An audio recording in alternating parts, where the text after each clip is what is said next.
Well, hello everyone, it's Ren here. Welcome to my room, guys. I hope you're well today.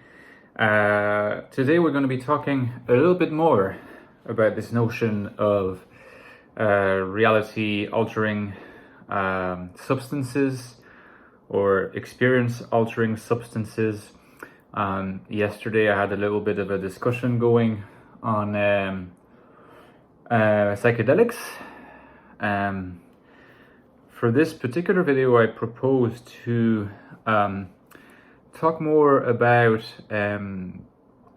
maybe SSRIs as a subcategory of antidepressants that affects your serotonin levels. Okay. For this reason, I also want to include as part of these substances a substance that is very much not an SSRI, but does impact serotonin levels in a big way over a short period of time, which is the drug called MDMA, or as it used to be called, ecstasy. Essentially, the relationship between substances, happiness, and intuition, perception, judgments, what you might call the overall makeup and integrity of the makeup of the INFJ personality, and by extension any personality. As you remember, sometimes I like to present my topics not as if they were exclusively about INFJs, more about all personalities really, but seen through an INFJ angle, because even in my own theoretical and engaged practice, don't really believe in the possibility of taking the view from nowhere, despite what Thomas Nagel might think or some other physicalists and realists of all stripes. I prefer taking a view from a particular bias in the positive sense, as perhaps Hans Gadamer would say, toward fusion of horizons, so that an account can be given that is and has a place. So my place is the INFJ personality, but it applies across the board, hopefully. Now, before I move on to this topic of, let's say, artificially induced happiness or reduction in sadness, or euphoria, in the case of the more quick hits that are not SSRIs, let me emphasize this, but really just recreational drugs. The relationship between this and the integrity of the INFJ personality, is it worth it, and is it something that is of interest? I think it's interesting enough that it can be discussed. That doesn't necessarily mean that I think that it has to be done, depending on what we're talking about. So before I move on to my topic, remember, I have written a book on the INFJ personality, the Ecstatic Soul. You're very welcome to check the links down below if you want to have a look at the Amazon page for the book, where you will see 95 or so reviews. You'll see it's less than $10 or in ebook or paperback. A lot of people have bought the book and loved it, so you might love it if you don't have it yet. And my pretty new novel, The Infinite Castle, main character apparently a kind of tortured, perverted INFJ or perverse INFJ. I don't know how to put it. It's a nice product if you're into kind of surreal existential fiction and you want to support my work. It's also less than $10, and it's very nice. As you can see, it's a very nice product. So consider supporting me either through my books or on Patreon. There's a link there as well, or both, depending on your means. But if you're just a viewer or a subscriber, that's already a lot as well, so I appreciate you. So let's move on, because I'm actually a little bit late recording this video today. I was actually downstairs with my mother. We were looking at photos of the wedding, because I got married recently, and my mother was kind of saying, do you mind deleting some of those photos where I look really terrible? So I had to kind of negotiate with her, because I wanted to keep most photos, but I had to make a few sacrifices. But this is neither here nor there. Now, the reality altering substances in the direction of impacting serotonin levels. It's no secret that as a personality type, Again, this is coming at the topic from an angle. As a personality type, the INFJ is in many ways a type that belongs to an older, different epoch in terms of where someone who had an INFJ makeup could flourish, not just for what they did, but who they were. So by this I mean something along the lines of certainly it's possible to flourish nowadays and to be of the INFJ type, but that doesn't necessarily mean that the INFJs who flourish in this way in today's world are flourishing through embracing their INFJ personality, if you know what I mean. I think that a lot of the time these people are flexible enough that they can adapt into, particularly in a job situation, not behaving as if they were INFJ. Because imagine an INFJ behaving as a quintessential INFJ, if that exists at work. I mean, outside of an academic setting or an artistic setting or maybe a historian setting, that's an academic setting, there's probably a few other ones like counselor and maybe a few other instances, but for the rest of the jobs, is it helpful to be an INFJ? I mean, like, it's unfortunate, but it just seems as if we just have to suppress our nature. And from this perspective, the pressure on suppressing our nature is something that we might think can even work long term, might be something that some of us think we have no choice but to get used to because we might have a lot of other obligations in life, maybe toward family, children, or other things that make it so that we can't really enjoy all the flexibility we would like to have.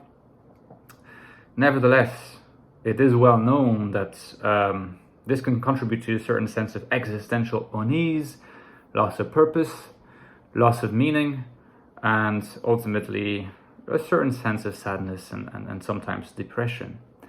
This is how you can end up most of the time considering the possibility of taking antidepressants such as SSRIs and serotonin activators, I don't know what to call them. Or on the other hand, I mean, it can be and or, depending on the person, seeking releases by partying and taking, again, serotonin-oriented drugs such as MDMA. Different experience, but I think you could actually argue that maybe the SSRI is aimed at suppressing the sadness. It doesn't solve the underlying issue, but it makes it more bearable.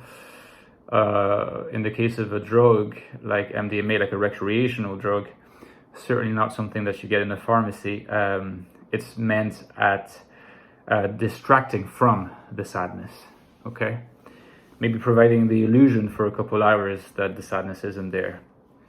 This sadness, again, I think being potentially often linked to a misfit between wanting to embrace the integrity of one's person and personality as an INFJ, but again, you can apply that probably to a lot of other types, and the demands that are made on us on the part of society at so many different levels in our modern, postmodern, capitalist, post-capitalist societies, technological societies, so deeply management-saturated societies. And it's been my case, it's been my case.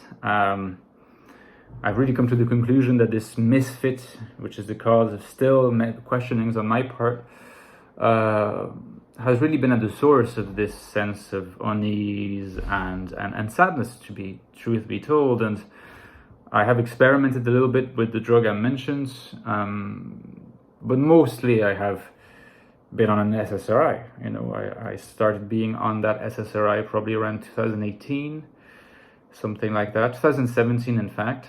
So took breaks, but the breaks were usually not that long because I often just experienced a stressful situation and took the easy path of just being on it again. So I'd say that for the last 6 years, I was on them for 4.5 to 5 years, and I've only been off them for about a week, maybe, something like that.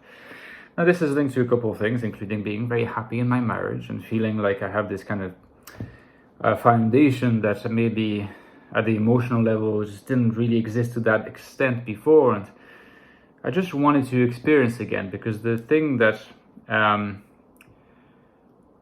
ought to be said is that there's a price to pay for the suppression of sadness. First of all, it's never completely suppressed. Second of all, obviously, it's artificially induced, it's chemically induced. Now, third of all, it costs you the suppression of happiness too. I mean, maybe there'll be people in the comment section that will disagree and share experiences that were different, and I very much encourage you to share those as well. It's meant to be a discussion. I'm not claiming to be the holder of the whole truth, but let's say that one of the dangers is that you get used to the idea that your sense of unease, anxiety, and unhappiness and sadness is dulled, and you like that because life is easier to deal with. But whatever is really great about life is also duller in how you approach it. You enjoy music less.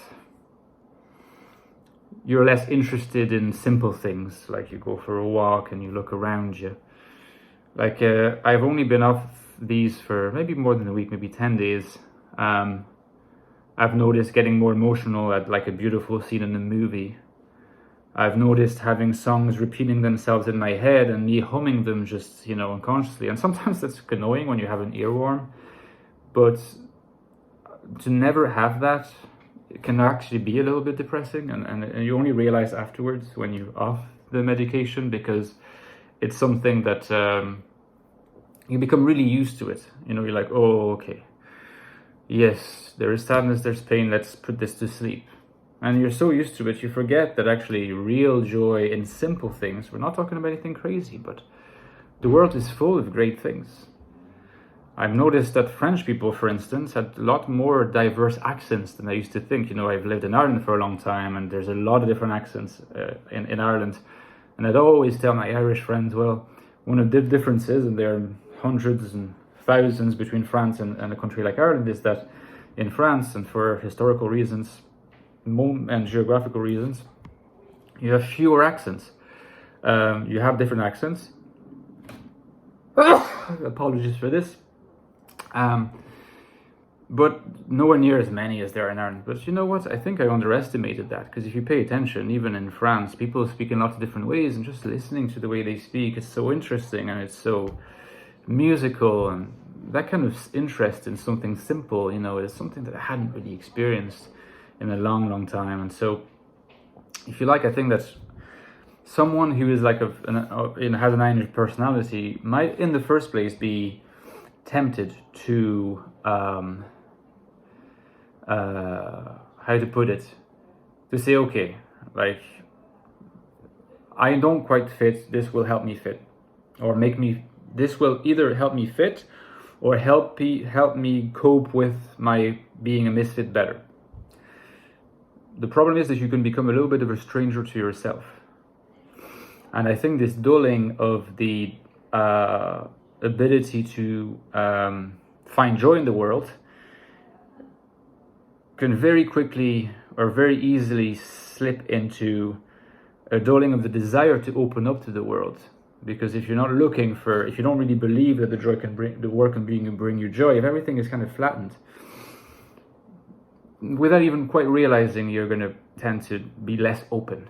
You're going to be less on the lookout, or less like someone who's willing to absorb things from the world, things that in the first place may seem arbitrary, because a lot of about INFJ intuition and INI intuition, and in fact also extrovert intuition in a different way, it's not about knowing what you're looking for. It's letting yourself be guided by a gut feeling, or by a sense of wanting to absorb perceptual data that comes from somewhere that looks relevant, seems relevant, and you just go with your gut and you absorb it. And then what comes out at the end, also via the helping hand of the judging functions, might be something really, really interesting, but you don't really know, but you're still making that step because you trust your intuition and you're in tune with your intuition. It's one of the key aspects of having integrity as an INFJ personality. But openness to experience is something that I don't think is stimulated by SSRI, so it's something to be aware of. Now, I'm not saying that someone who feels like they strongly need that for because it helps them, maybe it's crucial to them. I'm certainly not saying that they should quit.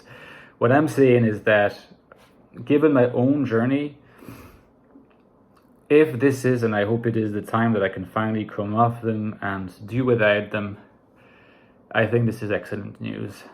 And I think that this will do great things to my intuition, among many other things. But I would love to know what you think in the comments.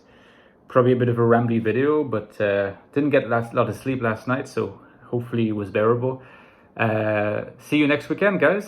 I'm back to work next week, so we'll see how that goes. I'm sure it will be fine. All right, see you then. And don't forget you can support me on Patreon. Bye-bye.